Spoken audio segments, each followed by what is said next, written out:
नाज़रीन, अभी आपको बताएंगे इलेक्शन कमीशन ने मखसूस नशिस्तों का नोटिफिकेशन जारी कर दिया है। आज ही ECP ने यह ऐलान किया था कि आज इस हवाले से नोटिफिकेशन जारी कर दिया जाएगा और अब इलेक्शन कमीशन की जानिब से मखसूस नशिस्तों का नोटिफिकेशन जारी कर दिया गया है। तफसीलात बताएंगे फ़हीम अख्तर हमारे साथ मौजूद हैं। फ़हीम, आगाह कीजिएगा, नोटिफिकेशन जारी कर दिया गया है।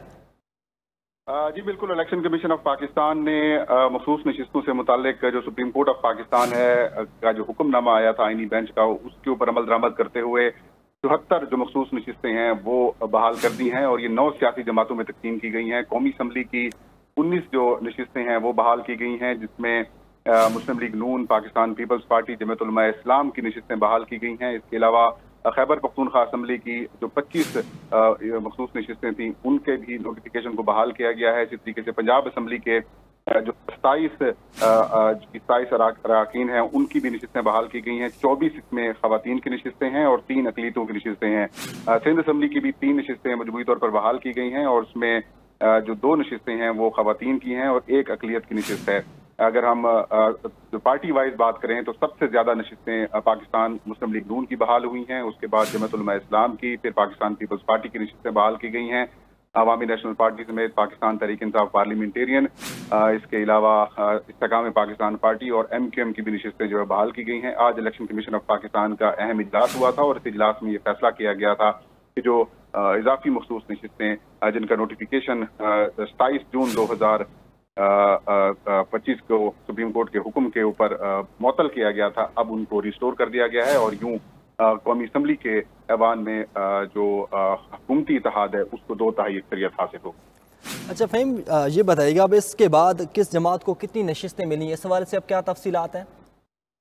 देखें, जो सबसे ज्यादा नशिस्तें हैं वो पाकिस्तान मुस्लिम लीग नून की बहाल हुई हैं, जिनमें मजमूई तौर पर उनकी नशिस्तें 44 हैं। इसी तरीके से जमीयत उलमा इस्लाम की भी जो नशिस्तें हैं कौमी असम्बली में वो 3 नशिस्तें बहाल हुई हैं। पाकिस्तान पीपल्स पार्टी की जो है वो 4 नशिस्तें बहाल की गई हैं कौमी असम्बली से और बाकी जो नशिस्तें हैं वो पाकिस्तान मुस्लिम लीग नून की हैं। इस तरीके से खैबर पख्तूनख्वा असम्बली में भी जमीयत उलमा इस्लाम की 10 नशिस्तें जो हैं वो बहाल की गई हैं। पाकिस्तान मुस्लिम लीग नून की भी तकरीबन जो है वो 7 नशिस्तें जो हैं वो दोबारा बहाल हुई हैं। Pakistan peoples party Pakistan Tehreek Insaf parliamentarian को भी वहाँ पर मखसूस नशिस्तें जो हैं वो मिली हैं।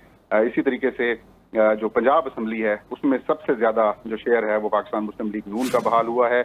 उसमें पाकिस्तान पीपल्स पार्टी को 2 नशिस्तें मिली हैं, इस्तेकाम पाकिस्तान पार्टी और काफ लीग को 1-1 नशिस्त मिली है और बाकी जो नशिस्तें हैं वो मुस्लिम लीग नून की हैं।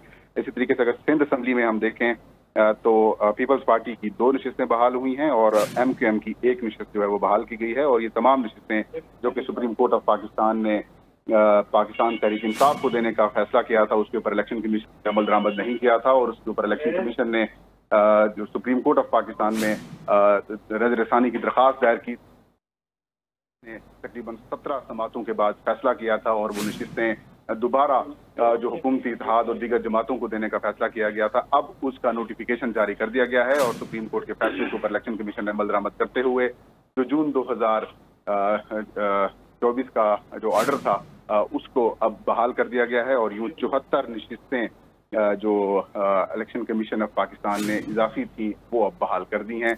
2 नशिस्तों के इशूज थे जिनमें एक समीना खालिद गुरकी का था और एक मुस्लिम लीग नून की जो सेनेटर हैं बुशरा भट्ट, उनका इशू था, वो मखसूस नशिस्तों के ऊपर मौजूद थी। ताहम बाद में इलेक्शन कमीशन ने समीना खालिद गुरकी की का नोटिफिकेशन है वो बहाल किया था और बुशरा भट्ट सेनेटर बनने के बाद वो नशिस्त खाली रह गई थी। तो कुल 76 में से अब 74 नशिस्तें जो हैं वो इलेक्शन कमीशन ने बहाल कर दी। अच्छा फ़हीम, चूँकि अब मखसूस नशिस्तें बहाल हो चुकी, नोटिफिकेशन भी जारी हो गया, तो जो ये अराकीन होंगे अब ये अगला जो भी इजलास होगा उसमें शिरकत कर सकेंगे? जी बिल्कुल, क्योंकि अब जो नोटिफिकेशन जारी किया गया है इसमें इलेक्शन कमीशन ने जो मुतलका स्पीकर हैं असम्बलियों के, स्पीकर खैबर पख्तूनख्वा, पंजाब, सिंध और जो कौमी असम्बली के स्पीकर हैं उनके सेक्रेटेरिएट को ये आगाह कर दिया है कि अब इनकी नशिस्तें बहाल हो गई हैं। 3 असम्बलियों के जो अराकीन थे उनके पहले ही हलफ हो चुके थे, ताहम जो खैबर पख्तूनख्वा असम्बली के जो 25 अराकीन के हलफ नहीं हो सके थे, अब उनके हलफ दोबारा होंगे और इस हवाले से अब स्पीकर खैबर पख्तूनख्वा असम्बली जब हलफ इनसे लेंगे या अगर फिर कोई तनाज़ा शुरू होता है तो पेशावर हाई कोर्ट की जानिब से भी हलफ रोकने का जो है वो एक हुक्मनामा जारी किया गया है।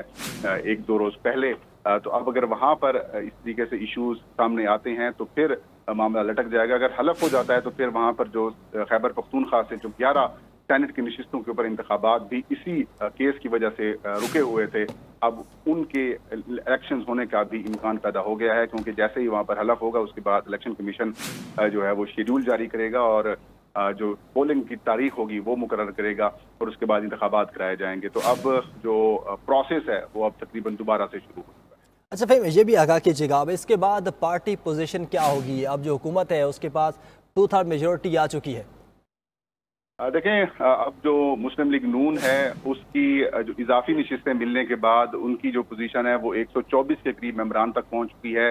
पीपल्स पार्टी के मेंबरान की तादाद 75 हो चुकी है और जमीयत उलमा इस्लाम की भी 3 नशिस्तें बढ़ गई हैं, तो अब उनकी तादाद 10 हो चुकी है। और जो हुकूमती इत्तेहाद है, अगर हम उनकी कौमी असम्बली में स्ट्रेंथ देखें तो अब उनकी जो 2/3 मेजॉरिटी से भी ज्यादा हो चुकी है, क्योंकि कौमी असम्बली में उनको 2/3 अक्सरियत के लिए 224 मेंबरान की तादाद दरकार थी, जो कि अब मुख्तलिफ जो इत्तेहादी जमातें हैं उनको शामिल करने के बाद उनकी तादाद अब 233 से ज्यादा हो चुकी है। तो यूं 2/3 मेजॉरिटी से भी अब ज्यादा मुस्लिम लीग नून